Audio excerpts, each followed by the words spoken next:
It's time now for Down on the Corner with Dale Hoffman, North Central Arkansas's premier news talk program. Brought to you by Sears Hometown Store, locally owned and operated right here in Mountain Home. Good morning, North Central Arkansas, Southern Missouri. It is Wednesday, August 12th, 2020. It is 7 a.m. I'm feeling so boxed in. How much? It is a... Rick's in one of the boxes, Scooters over here. Good morning. Welcome to Down on the Corner program. Glad to have you along. And boy, we had a nice rain across North Central wasn't Arkansas. that wonderful? Oh, my goodness. Yeah, thank the It was good nice. Lord. Yeah, Thank you. absolutely. Absolutely. Oh, man, it cooled off a little bit. A little thunder, a little lightning, had some good rain move through. And, boy, that would move west to east. I mean, it went, Yeah. I tracked it all the way through Heber, Batesville, and everything. It was nice. Yeah, it was wonderful. And it like you say, 20 some odd degrees, it cooled things down. Boy, that's always a blessing in August You to betcha. get that. I'll take it. Down on the Corner is brought to you by your hometown Sears store, 1029 Highway 62 East in Mountain Home, 425-3191. The very best in home appliances, lawn care, tools, home entertainment. Anything for anything, or as far as inside or outside the home, they've got betcha. you covered. Lawnmowers, they've got Husqvarna now as one of their lines, which is what I have. I love my Husqvarna. They've got all your regular Sears tools, as you would Craftsman, think, yep. but then they've got all the appliances, Kenmore, and Whirlpool and KitchenAid. they've got you They've covered. got them all. Yeah. And the corporate Sears, like everybody else, having some financial difficulties, but your hometown Sears store, they've got the franchise name where they can get the products. Hometown, locally owned, the money is here, stays here, the taxes are paid here. You're not sending it outside the state anywhere. And that's why we really emphasize your hometown Sears store because, for JR, it's make it or break it. And this is how he earns his living by serving North Arkansas and Southern Missouri. So if you're in other counties surrounding Baxter, perhaps you're in Missouri, come on down. Love to have you. Coming down to your hometown Sears store. 1029 Highway 62. You say, now where's that? Same parking lot as Orscheln's up on the hill behind Wendy's out in front of Physical Therapy Connection. Your hometown Sears store. They have the in-home repair. They have the maintenance agreements. Yep, And they will do, I think they even come pick stuff up. they will. Will they? They'll even come out and pick it up, or they will. If you buy something in there, they'll even bring it out and install it and everything for you. There you go. Can't beat that. Boy, That's hard to find anymore. It sure is. It really It is. is. Yeah. That's wonderful. Yeah, your hometown Sears store, 1029 Highway 62 East, 425-3191. Jay and his staff do a great job. I'd love to have other folks come in from surrounding counties and, like I say, up in Missouri. Come on down. Love to have you. Your hometown Sears store, give them a call at 425-3191. I'm enjoying Brewed Awakening coffee. You can do the same thing with 3 locations in Mountain Home to serve you the very best coffee in town. As Mike says, we are real coffee. Amen to that. That's he good. is real coffee, let me tell you. Brewed Awakening coffee, of course, you got Baxter Regional Lobby. And, of course, whatever the protocol and rules and regulations may be during the virus, you need to just follow the rules, get your coffee, and whatever you need to do there at the hospital. Other than that, you got Bomber Boulevard. You also have 62 East Plaza out by Anytime Fitness. Both of those are drive-through, Bomber Boulevard and 62 East Plaza. So you can pull up, get the best coffee in town. Mochas, lattes, frappuccinos. They even got buttered lattes. Have you ever had a butter? Can you imagine? I can't. A but buttered hey, latte, okay? it takes all kinds, doesn't it? Well, they got your real black coffee and all the foo-foo coffee you need. There That'd you be go. like That putting sardines on a peanut butter sandwich, wouldn't it? have to be pretty close.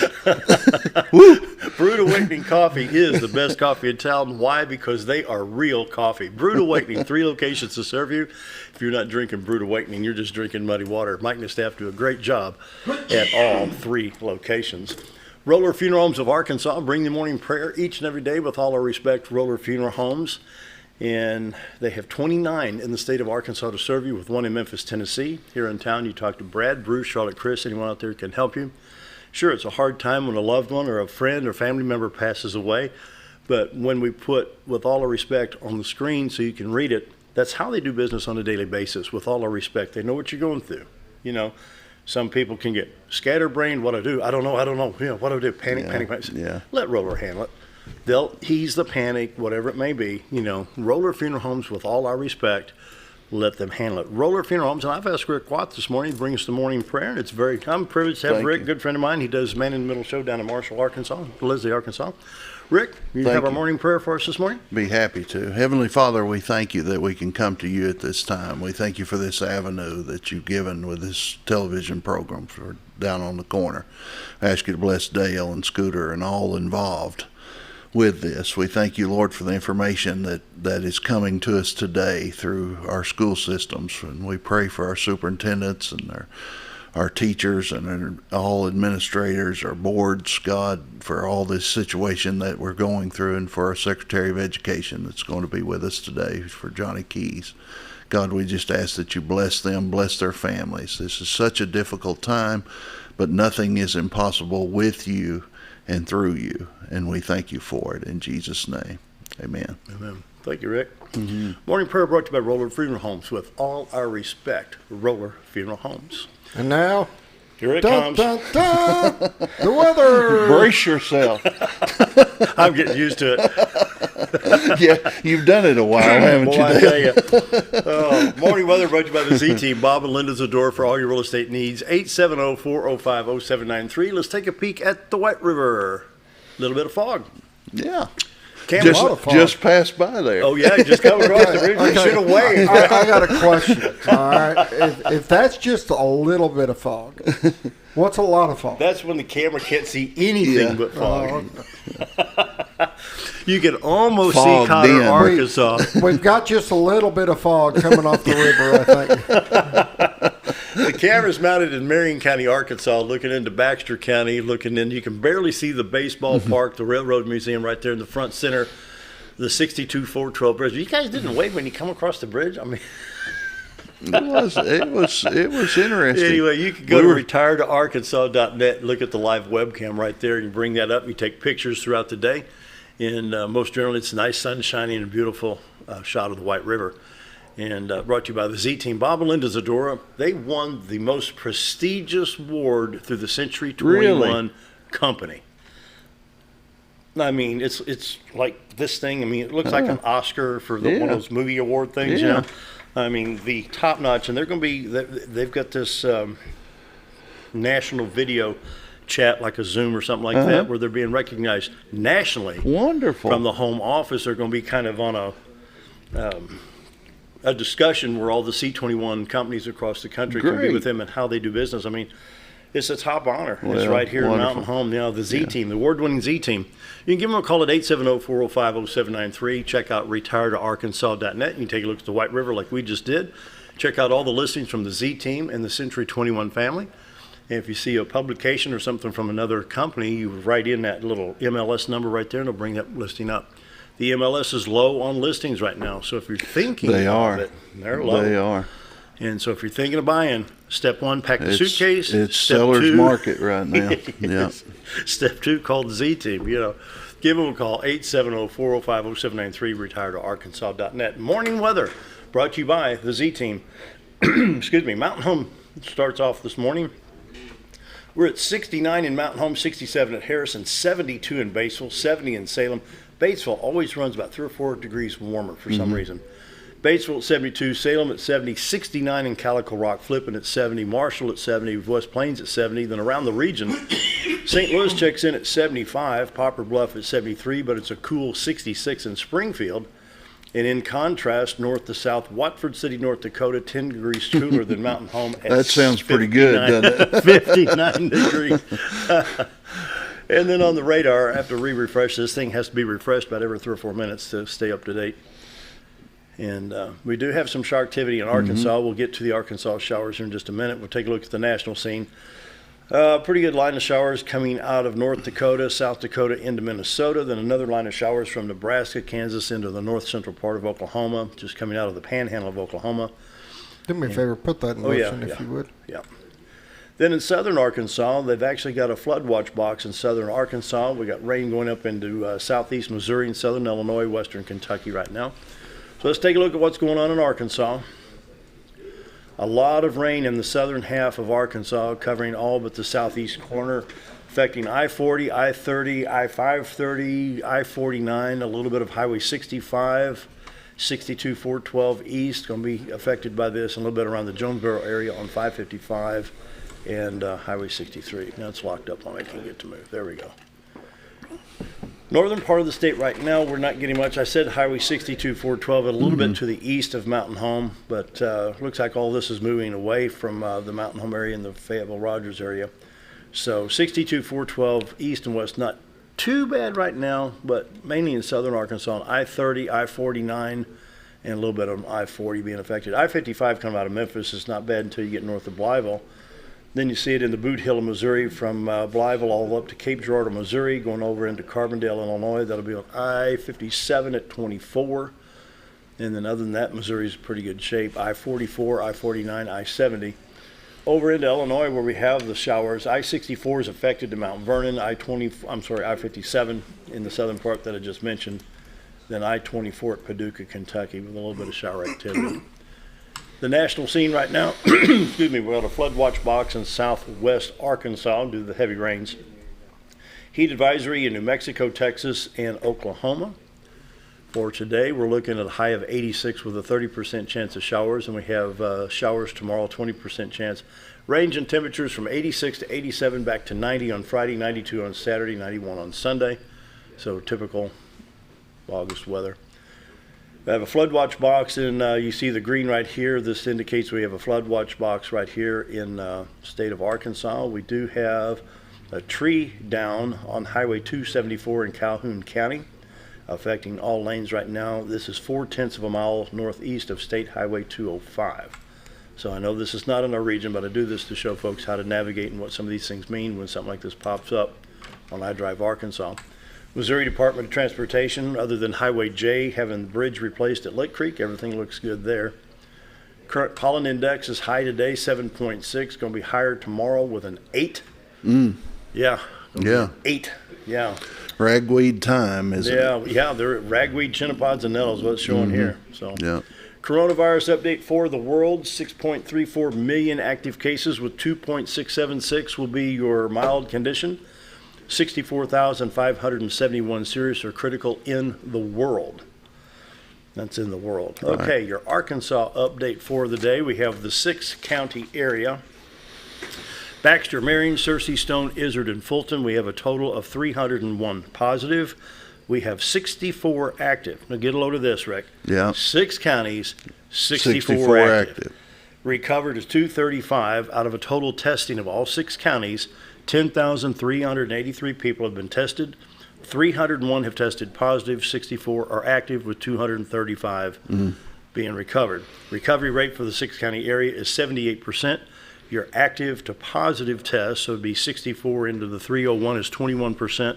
Your active to population, the 64 people out of 104,900, 0.00061. So let the numbers speak for themselves. Yes. We're in pretty good shape. Right now, Baxter with 13, Marion with 7, Searcy with 5, Stone with 16, Izard with 8, and 15 in Fulton County. Going to take an early break. We're waiting on Commissioner Johnny Key to dial in, and we've got superintendents from Marshall, Mountain Home, and Yellville. Now, here's what's going to happen. I'm going to be off screen. This is going to be kind of different. Rick's going to sit here. You're going to direct us, aren't you? Well, Scooter's the director. Can't do it without Scooter. Okay, Scooter's director. I'm going to be behind the cameras. You're going to hear my voice, but we want to get all the educators on. We've got a lot of information to deal with today with the COVID-19 and, you know, do we play football? Do we play basketball? What about this? What about that? So we got Johnny. These guys have got a lot on their plate. They do. So I'm gonna be here, but I'll be behind the cameras with headphones on and with a microphone. And so, but Rick's gonna sit here, and Scooter's gonna get everything taken care of. So we're gonna take a longer break right now, and once we get back, I hope we pull it We'll go on. Be right back. All right.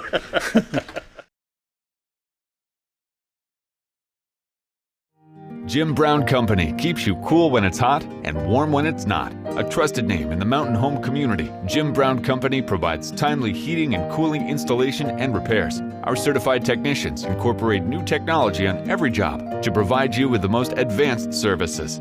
At our metal fabrication shop, we handle projects big and small. We've created everything from commercial ducts to custom designs. I'd recommend Jim Brown Company to my friends and neighbors. The reason being they have high-tech equipment. their service techs are well qualified for the job that they do, and they also send me a report after all the work is done so I know exactly what my unit's doing. By visiting our showroom, you can learn all about our heating and cooling products. We'll educate you on your options and help you decide on the right solution. For total comfort at your home or business, choose Jim Brown Company. Quality service with a family name since 1964.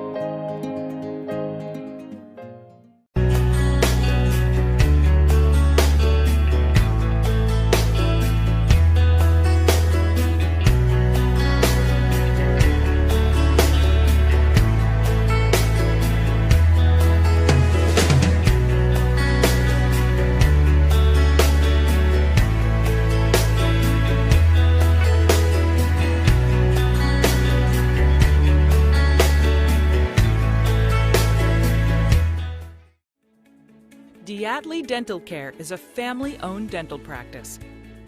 Doctors Irvin and Christina Diatley grew up in the Twin Lakes area and are proud to serve the community. With modern treatment methods and state-of-the-art technology, they are dedicated to providing exemplary care to patients of all ages. Our compassionate team consistently receives training above and beyond the standard of care. We're changing the way you see dentistry. Come be a part of our dental family.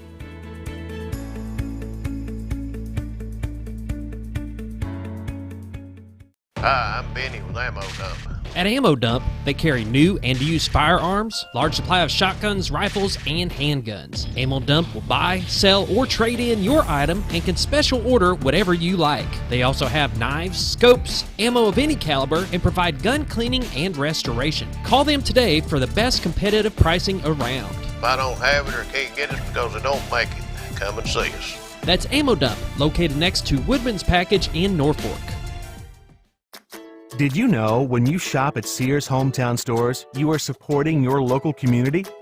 That's right. Your local Sears Hometown Store is locally owned and operated by one of your neighbors. Their store offers the best of what Sears has to offer with the top brands and appliances, tools, and lawn and garden. They also offer great financing options that work no matter what you need. Remember to stop by your local Sears Hometown Store today and support a local member of your community. When I grow up, I want to save lives, like a superhero, and show up when people needed me. When I grow up, I want to do animations. I want to create characters that can fly. No matter what it is you want out of life, there is a path to get there. When I grow up, I don't know what I want to do when I grow up, but I know I want to go to college. Arkansas State University Mountain Home. Take your first step at asumh.edu.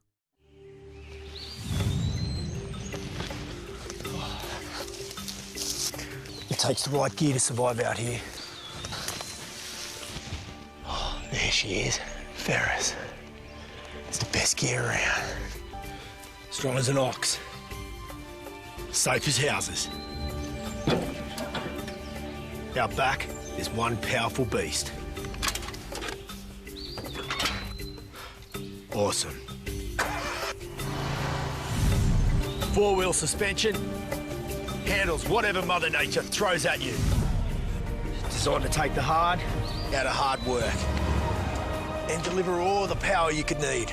So if you want to tackle the great outdoors, get yourself a Ferris. Get the only mower with suspension technology at Mower Warehouse in Mountain Home, where they accept mower trade-ins, have flexible financing options, and services all brands and models. That's Mower Warehouse, located on Buzzard Roost in Mountain Home. Have you ever known?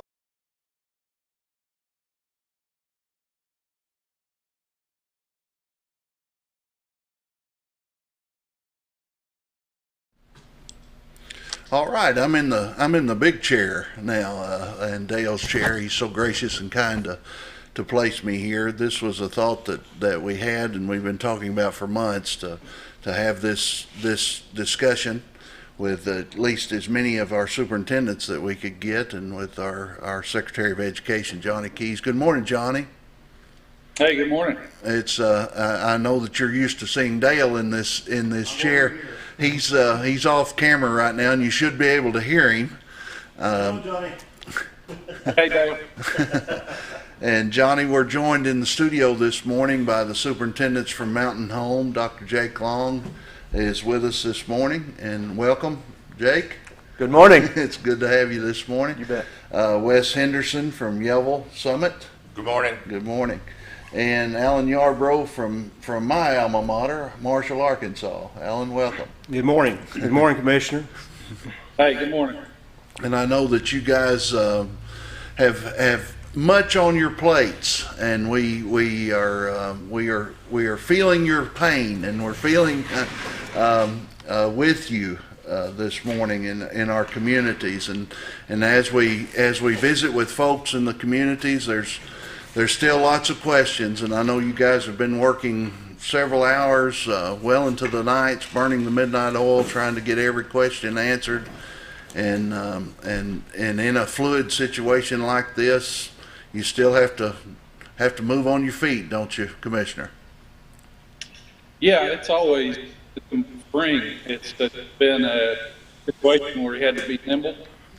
We had to react to changing information, and we have to do whatever it takes to get kids back in schools and restart the education process. Yeah, and usually back to school means excitement, enthusiasm, and all those things that go with it. But this year's thrown you guys a lot of curveballs, and so we're still looking at August the 24th to be our opening date. That's right, huh? That's right. Yeah. Push it back a couple of weeks. Right. Give folks more time to get ready. But feedback I'm getting from schools is that we're ready and ready to get started, ready to get back in the classroom. I think this week many schools are bringing the teachers back. I was talking with Alan. I had the opportunity to ride to Mountain Home with him this morning, and we were talking about some of the numbers of folks that are choosing to come to school. How's that working in Mountain Home? How are the numbers there?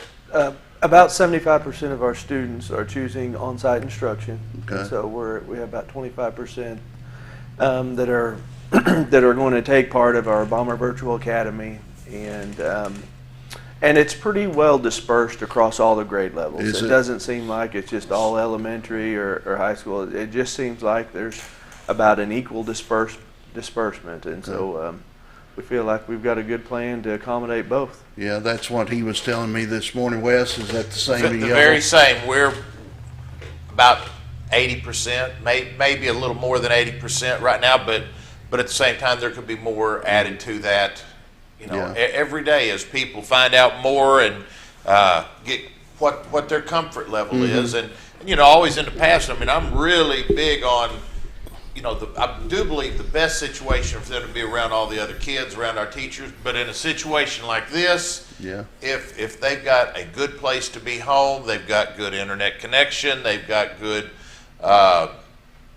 parents to help them out, as they're working online, it's not something where I'm discouraging as much, because the fewer kids that are on our campus, the better we can socially distance. And I think in you two in particular cases, I know that internet connection has improved in Marion County and in that area, and also here the capabilities. We're still struggling, aren't we, Alan? Alan's had to do some on-the-fly planning and placing internet in various places around to where they can go to it. Well, I can promise you we've still got a lot of issues in Marion County as well. Okay. Yeah, that's probably our number one challenge right now is being able to connect with those kids when they're not on campus. But talking with Wes, I think Wes's numbers and my numbers as far as students that are going to return to school is very comparable. Mm-hmm. And certainly I feel the same way that Wes and Dr. Long do. I think we're ready to get back in school. I think our kids are ready, those that want to come back. I think they're ready to come back to school. And, it's like every school year, there's always those things that are unexpected that, we're gonna have to be prepared for. I think we've spent a lot of time planning and getting ready, trying to make sure that our campuses are safe, our kids are safe, our teachers are safe. And I think it's time to see those plans go to work and bring kids back to school. Yeah. What about after the schools had closed. I want to get Commissioner Key's thoughts on this. Across the state of Arkansas, Commissioner, where are we at academically after shutting the schools down around the 13th, 14th, or 15th of March, losing half of March, April, and most of May? Well, it's very hard to put because kids have not been in a classroom. Educators around the state did a great job of shifting to online or AMI, but we know that that's not a substitute for in-person instruction. One of the things we've done to prepare for the coming school year is to offer school districts a level of ongoing assessment. These aren't the kind of assessments that you base school letter grades on or anything like that. These are simply assessments teachers, principals can use to assess that interrupted learning, to see where those kids, where the kids they need to concentrate on, caught up. And how's that working, Dr. Long? How's it been working? The teachers, how are they handling this? Well, we really since May, our teachers have been engaged in the identification of the essential standards that maybe weren't met through March, April, and May. Mm-hmm. And so they went through, I think every teacher had the opportunity for about 3 days of training and professional development and collaboration with their peers to identify what standards may not have gotten fully taught. And then we chose to do NWEA assessment, K-12, well, I guess really K-10 or 11. And so we're going to be aligned to, as soon as the kids show up, to assess those, their skills and needs so that we can immediately begin directing their instruction. But we wouldn't have been able to bring our teachers together if we didn't have the CARES Act funding that Secretary Key made available for us, and so we were able to pass that on to our teachers to simply get them some time to spend to each other to focus on the learning that wasn't met and then the learning that needs to occur. I was wondering, any of you guys take this, the meeting together during this time of the teachers and the brainstorming and things. I'm sure there's been some good American creativity that has happened during this time in your staffs and things, and the pressure that was on you to perform under such. And they had to do it fast. They had to do it fast. The speed of it, I would address that just by saying that from the day that we let out of school in March until Monday night, I don't believe I got a good night's rest. Yeah. And I mean that from the bottom of my heart, because I was so concerned on what plan are we going to have to get these kids back together. Right. Finally, one of our high school teachers said, "Wes, you've got incredibly talented people work with you here at Yelva Summit. Quit trying to do it all yourself. Yeah. Put these people to work. Yeah. Let them do it." Well, I kind of turned it loose, and they did our back to school plan. They did our ready to learn plan, and Monday night it was approved by our school board. And guess what? Wes Henderson slept well. Yeah. We've got a great plan that I cannot guarantee any parent that their child is 100% safe when they come back to school, but these guys can't either. And anybody in any district, if they say they can, they're either insane or they're alive. Okay, but what we do is we've got a great plan, and it could change tomorrow. But you know what? Monday night and Tuesday night, Wes Henderson slept like a rock. That's great. That's great to hear. Right now, our teachers are on camp. We'll be on campus at 8 o'clock. Probably most of them are there right now, if I know our teachers, and they're ready to get started. We start today. You mentioned teachers starting. Mm-hmm. 8 o'clock today is when we start. Oh, is this the first contract day? This is our first teacher in service day where everyone's together, and we are truly excited about let's get this year underway. Yeah. Let's hear from the commissioner. What ideas have you heard, Commissioner Key, just new ideas that we've never even thought about because of C-19 getting in the schools? Well, you ask about new ideas, then when you think about it, they're ideas that have been decades. We've kind of moved away from them. One of the ideas some schools are using are outdoor classrooms. I know August in Arkansas is a kind of tough time to have outdoor classrooms. But you look at pictures from the early 1900s, then, out, and that's not really not really a new idea. The idea of social distancing, where you limit the number of students in a class at one time. Mm-hmm. There are some districts that have been doing some time now already. So their planning process is a little bit, because they're already accustomed to having different classroom settings. I think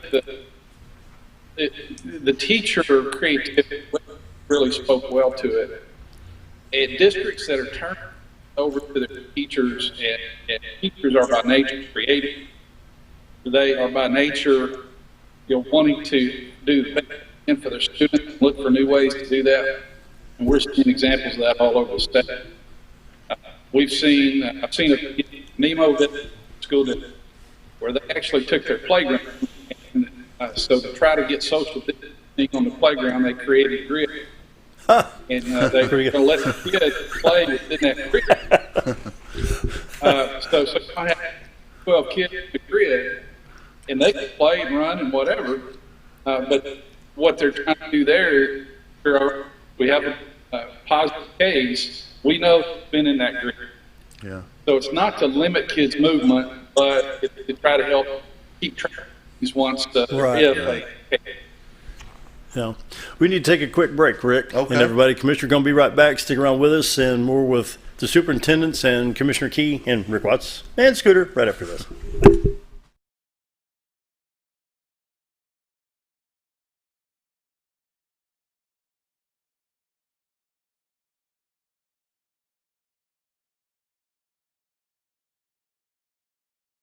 Have you ever noticed every time you wash your car, you end up wetter than the actual car? Next time, run down to Car Care and let the friendly staff put a smile on your face. Car Care of Mountain Home has a variety of services to clean your vehicle's needs, inside and out. From a simple wash and shine to their outstanding detailed services. Located 1525 Highway 62 East in Mountain Home. Stop by Car Care Mountain Home today, because driving a clean car always makes you feel good. At MSI, they're not just another trash service. They're your friendly, family-owned and operated trash service, providing residential, commercial, and roll-off pickup. MSI offers competitive rates and services 5 counties in the north central Arkansas area. Various dumpster sizes available for commercial and accommodating you with weekly pickup for your convenience. Call Tammy or Kathy today at MSI. MSI Trash Service, small enough to know you and large enough to service you.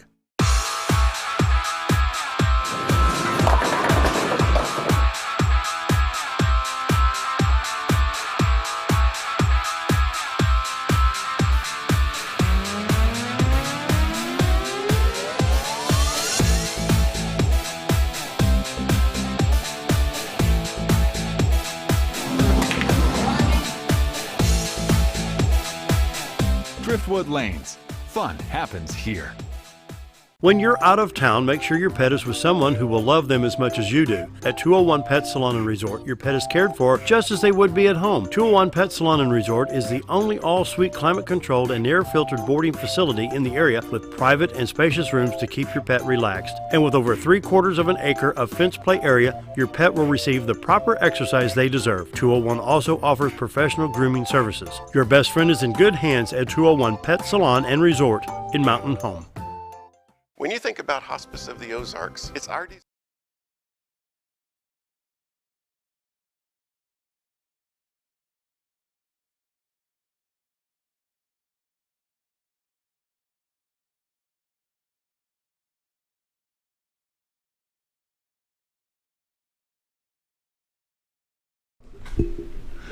All right, we're back, and while we were on break, it's always interesting to be in studio during break times. Some of our best conversations happen there, and a great question was brought up when Wes was talking about he finally got a good night's sleep. I was thinking about Secretary Keys and about you getting a good night's sleep, and they have been concerned about you. They said if anyone's going through some stuff, you know, besides them, it's you and all that you're going through. When was your last good night's sleep?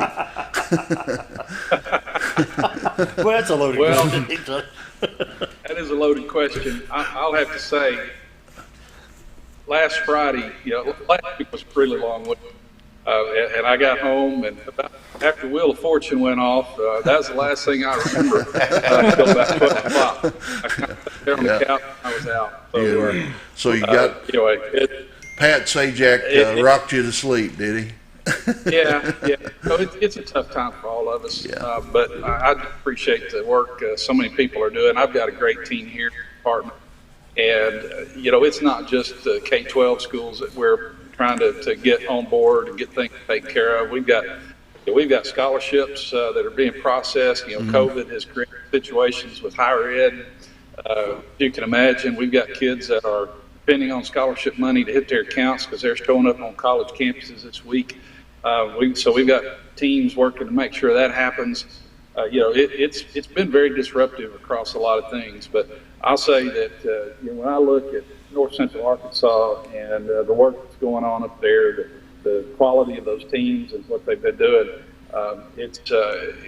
that helps me sleep because I know that we don't do this by ourselves, and the districts up there are doing a great job. I do wonder what the cows thought of Mr. Henderson's tie this morning when he went out to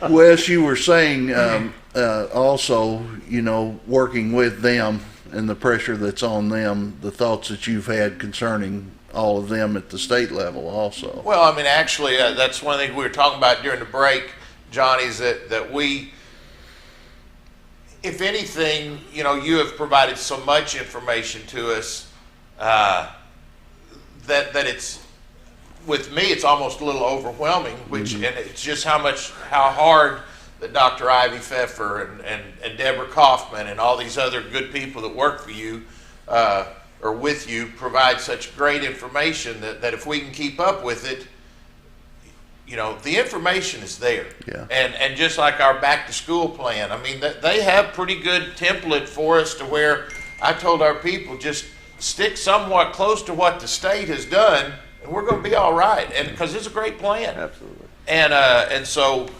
we're very appreciative of what happens down at the state,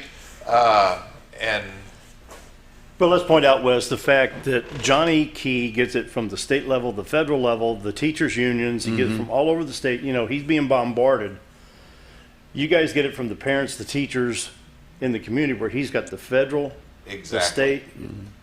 And we appreciate all that y'all are doing for us down there. And I would just add this, that I think most people understand that, there's no playbook, although you have provided a playbook for the schools, but there's nothing that can guide you in a situation like this. I feel for the governor and the decisions that he's having to make because there's not a guide there for something like this, and certainly I think we all understand here in this room what all goes into your job and what you're having to do and the decisions you're having to make, because obviously what works in Searcy County may not work in Mountain Home or Yeovil. And so we have to be able to take the guidance that you've given and make that adapt for us, and I appreciate the fact that you have given us flexibility in many of those decisions that we're making locally, to do what's best for our kids. And so I appreciate that part of the work that you're doing. Johnny recognizes we got good leadership, though, don't you, Commissioner? Yeah, I mean, and that's definitely what it takes. And I would have to say that, one of the criticisms we've had, not just at a state level, but at a national level, is there are folks who expect some centralized planning to take place, that we issue some cookie cutter set of instructions that everybody has to abide by. That simply doesn't work. We've tried that in the past, and Alan was so right. What works in Searcy County may not work in Mountain Home. And certainly what works in Mountain Home may not work in Little Rock. So we do expect and we trust our school leaders to take the outline, the broad outlines, the broad guidelines, and then adapt those for what works in their local district. Same way with the COVID numbers. Dale, as y'all were leading into this, I heard you go over the numbers for North Central Arkansas, and North Central Arkansas is not highly affected by the disease right now. Rick, on that paper, how many active we got in that paper? See my notes right there? It's on the screen here. 69 total, I think, for 6 counties. 69. Yeah. 69 for 6 counties. So that has to be taken into account when you make these decisions. That's why you just can't say, all right, we're going to shut the state down. We did that in the spring because we were learning what we were dealing with. Now we know what we're dealing with. We know how to plan for it. We know how to shift to the changing conditions. And now those plans don't have to be completely directed from Little Rock. One of the things my father-in-law used to give me for advice that I thought was so good about rules is under a republic like we live under, rules are not meant to dictate, but to regulate. And the flexibility thing, if we've learned anything through COVID, we're learning to be Nadia Comaneci in my day was the most flexible person I could talk about. We're learning to be flexible in this, and that flexibility to see that at the state level is encouraging to the citizenry of Arkansas. But Ricky, you got to take into consideration it's a matter of trust. We've got 3 fine gentlemen right here in superintendents. We've got it really good in North Arkansas, and I think Commissioner Key can agree. I bet he wishes he had this type of leadership all across the state. Yeah. I'm not saying, I'm not going to point out different points of the state, but your thoughts on that, Commissioner? I handed you the hot potato. He loaded you up, didn't he? Thanks a lot. I'm glad he did that and I didn't. I have said if I had leaders like that around the state, I would not worry about anything. And leadership is something we all know, whether it's in business, whether it's in government, whether it's in public schools, whether it's in the military. You have varying degrees of leaders, and which means you have varying degrees of support. You have to provide those leaders through that support system, and that's what we're trying to do. We have some first-year superintendents. I want you to think about this, guys. A first-year superintendent that's going into developing his or her plan in the midst of COVID-19. Now, they haven't even had time to determine what kind of leader they're going to be. They need a lot of support. And so because we have good, strong leaders in places like Mountain Home and Searcy County, Yellville, we can spend the time we need dealing and helping those other leaders around the state that need a little bit more support. And is there a network for those to in you all circle to communicate? You guys are able to do that, aren't you?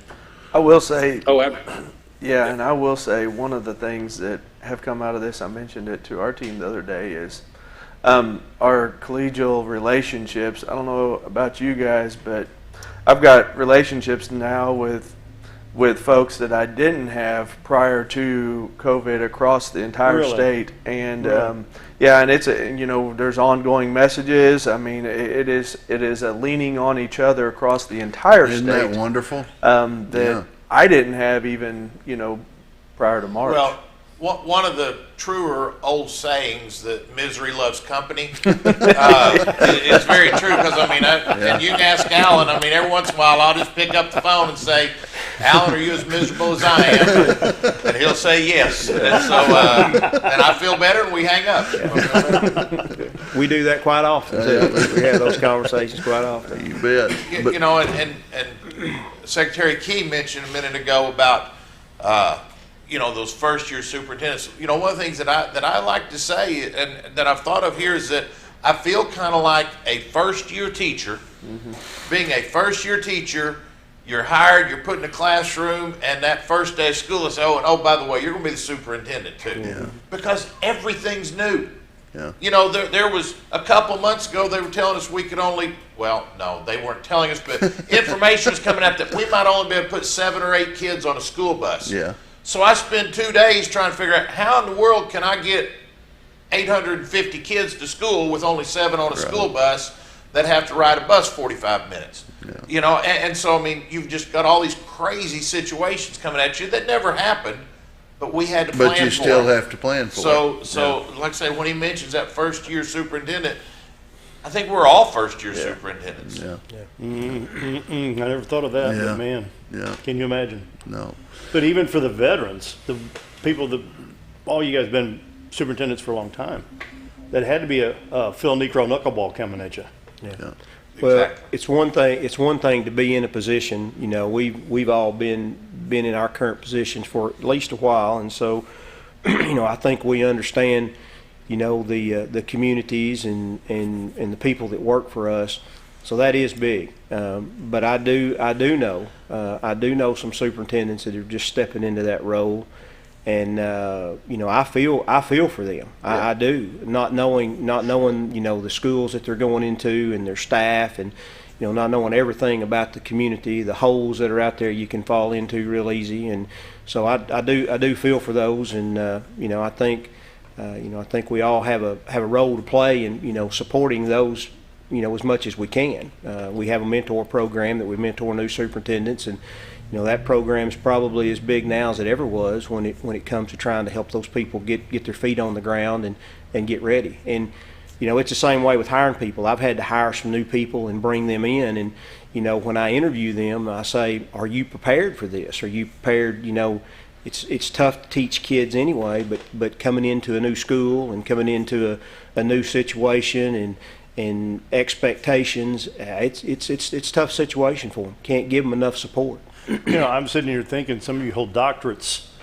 When you did your doctorate program, I guarantee you there was not a section in your thesis about COVID-19. Yeah. No, that's a new education all along. There certainly wasn't, and I've used this phrase several times, and you know, somebody will say, "Oh, I can't imagine what you're dealing with." I said, "Well, it's part of it that none of us would have dreamed would ever be part of it." And to Alan's point, the one thing that we do have, that Secretary Key has, that the governor has,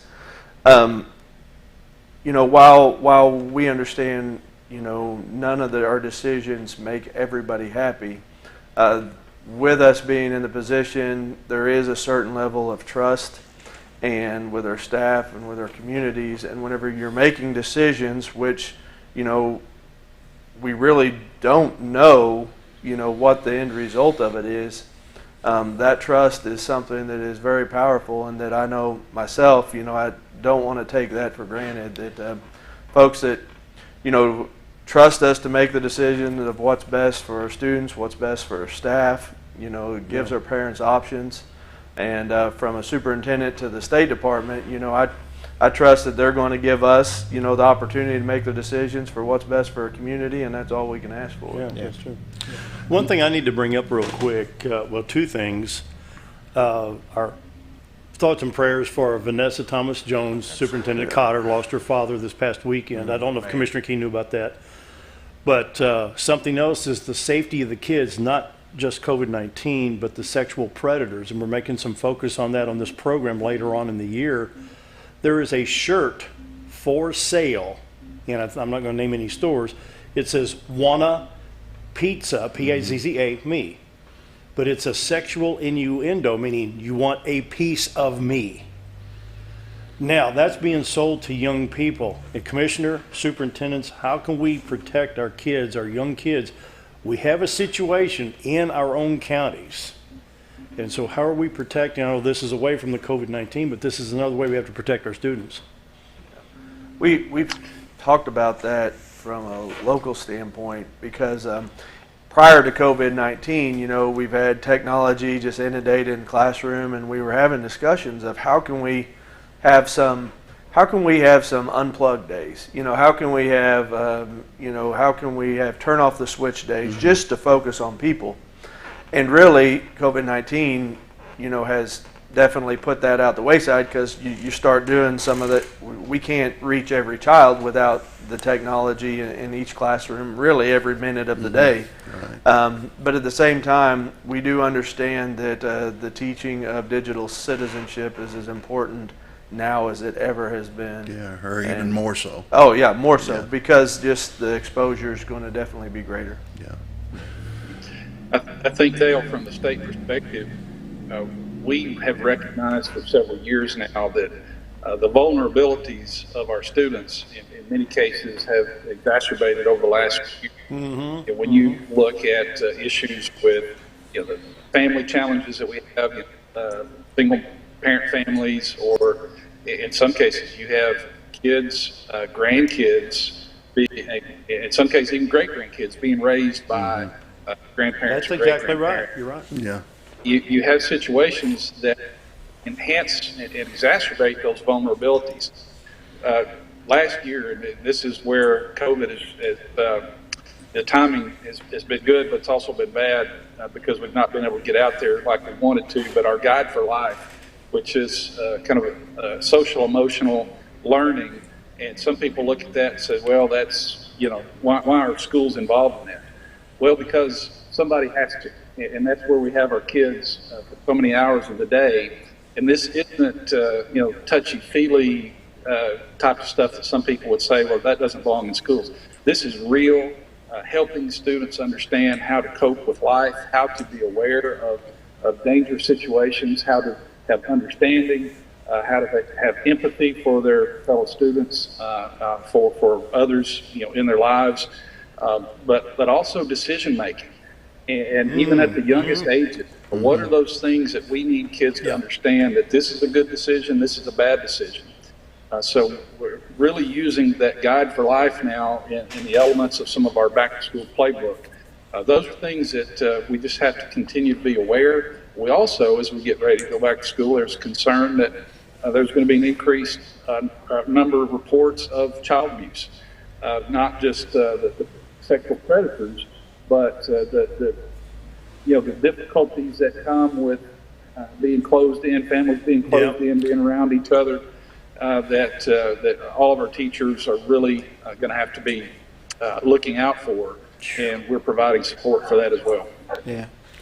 One of the thoughts that I had when we talked about protecting these kids is, I bet you both these guys saw it this week too, and that I just sent in had to sign a form that say that prayer is constitutionally protected in my school district this year, and and I said to my secretary as we were scanning it and sending it in, I said, that's one of the hills that Wes Henderson will die on. When people can't pray for him and his school on our campus, that's when it's time for me to go. Right. And I know that's not, we need actions as well as prayer, but people who say, sometimes you hear, well, you can't pray at school. I'm begging people on that campus to pray. Well, just look at what's transpired since 1964 when the Supreme Court ruled in favor of Madalyn Murray O'Hair, and look at how the behavior of the kids has changed in the last 50 years. There's no respect. Yeah. But with this reset, this opportunity that we have, and that's the way I want to look at this thing, is I'm kind of an eternal optimist, but we've been given a reset here and an opportunity to pull together. Like you guys are saying, you have the network of each other that you're pulling from, and we're becoming family even more. So there's some good things that are coming out of this also. And I know Alan has been so kind to allow the Burlsworth Foundation, which I'm a part of, to come on campus and to be there as a life and character coach. Good. On the campuses and things, and Commissioner Keys, you may not know about that program, but we're kind of in the infancy of that with the Burlsworth Foundation and implementing. So I'm really interested to hear what you had to say there about life situations and character situations and decision making, and we want to encourage and be there as community. There's other organizations also, not just the Burlsworth Foundation, but we want to be there as community to supplement and to encourage and to strengthen any way that we can also. I just follow up on Dale's question as far as with what are we, protecting kids, and that's what our business is to look out for the best interest of our kids, and this is a simplistic answer, but I think it's true. That the best way that we're going to be able to take care of our kids is develop those relationships with them, from the teacher to the principal to the superintendent. I live in a small community. There's not much that doesn't go on that somebody's talking about it. So we're still going to rely on those things, to make sure we protect our kids. And when we hear that there's potential safety issues out there for kids, we're going to go about to address them. I had a staff member ask me this question. I thought this was pretty good, Commissioner, that they were asking about, if we do have an outbreak of COVID-19 in our school, what's going to be the process that, we're going to be notified, and we're going to do that.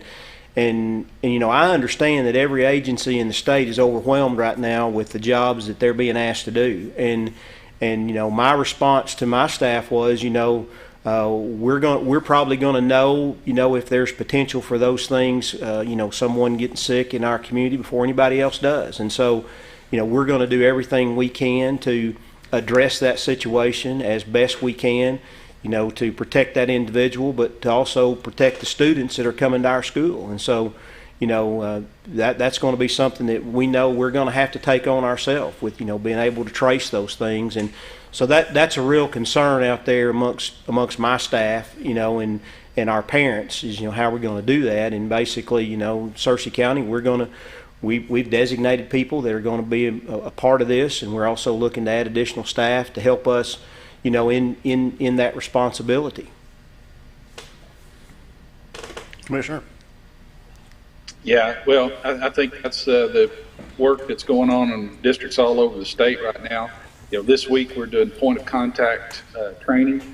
Each school district is supposed to assign a point of contact who will help the health department ascertain what Mr. Yarbrough was just talking about. When that situation happens, that you do have a student or a faculty member or a staff member, a bus driver, what is that level of potential spread? What is that level of potential contact? And then making those decisions. So, there's going to be an element of that local decision making, and then depending on the extent of the spread, the extent of the emergency, is that going to extend, for a longer period of time than maybe from 2 days to 2 weeks. So, but Dale, and I know you're probably getting ready for a break, and if you don't mind, I'm going to have to jump off here and get to another meeting, but I just want to talk for a minute because I think I would be remiss if I didn't mention this. Everybody knows that there's a lot of fear out there. I mean, when you talk about fear, there's fear, but then there's that go in a corner and you don't know what to do. You're paralyzed for fear. You're not thinking rationally from fear. All those things that can happen. That's real, and I'm hearing that from teachers. So, and I don't ever want to dismiss that at all, and I would never dismiss that. But here's what I know, and Wes, you and I have had conversations like this before about the need for prayer, and I'm reminded a few weeks ago, my pastor reminded me of 2 Timothy, where it said God has not given us a spirit of fear, but of power and of love and of sound mind, and that's really where we need to focus. If you're a believer, those are things that you can help us with those prayers, because if we think of this in terms of being afraid, we're going to be limited in our success. But if we come at it with love for our kids and our families and our students, empowered with decision making and thinking rationally and with a sound mind about these things, then we're going to have a successful school year despite COVID-19. You bet. That's right. Commissioner, thank you for being here. We know that you got to go to another meeting, and we'll change the screen so we don't see it pop up. But thank you for being a part of this today, Commissioner King. All right. Thanks. Thanks, guys. Thank you. Thank you. What do we got, Scooter? About a minute? You know what, if I could say something before we shut down here, and I know we just lost him, and he's the one I would like to have said something to, because I just thought of it. I hope that anyone who has ears in Little Rock will remind them, and these two guys will tell you, it's going to cost a whole lot more to educate these children this year. Yeah. We can't do regular breakfast, so we've got to have additional help in the cafeteria to take breakfast to the classrooms. If we eat breakfast in the classroom, guess what you have to do? You've got to clean up in the classrooms. Right. There's just going to be expenses that we didn't ask for them. And so, luckily we carried over a good amount of money last year that will help us to pay for some of this. But I'm just saying, I'm not a believer in spending money to spend money. But this time we need to keep our schools open. So if anybody can convince Little Rock that we need help, please don't let them forget that. All right. Well, guys, thank you so much for coming in this morning, giving your time. We so appreciate you all being with us this morning, and Commissioner Keys coming on, and Scooter for the great job that you've done. Thank you this morning. And Dale, thank you for allowing me to sit in. See everybody tomorrow.